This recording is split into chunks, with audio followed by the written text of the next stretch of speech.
shepherding care for college age and young people. And praise the Lord that we go to school, no, not only the ay nga makatulong ka, not only to gain knowledge, but our goal is to go is to gain a young people, mga igsoon.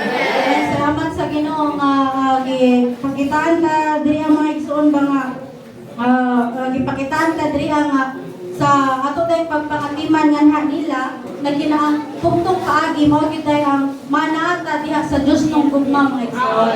Salamat sa Ginoo nga gipakitaan ta nga we must realize that we Christians are the seeds of gospel, especially in a campus, mga igsoon. That's why in our feeding, in our shepherding toward them, first of all, we need prayer. No, nagkinahanglan gyud ta nga muampo, mga igsoon. Muampo gyud nato ning atong mga higala, atong mga classmates, or even guide the entire campus nga dunay gyud mo dawat sa Ginoo. No, the life that we have i-share din nato manha nila, mga igsoon.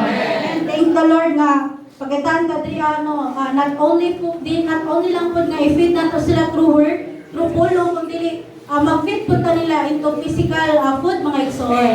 Mat nga ningon ang igsoon nga ma-attract sila firstly sa mga physical magyud nga pagkaon, mga igsoon.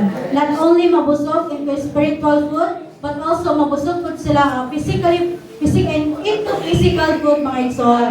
And salamat sa Ginoo nga ato sa pagpangatiman nato nga nila, ang atong goal is that for them to be cherished, for them to nourish, mga igsoon. So praise the Lord nga diri gipakitaan gyud nga this is our burden as a student. This is our role as a student, especially in a campus gyud, mga igsoon.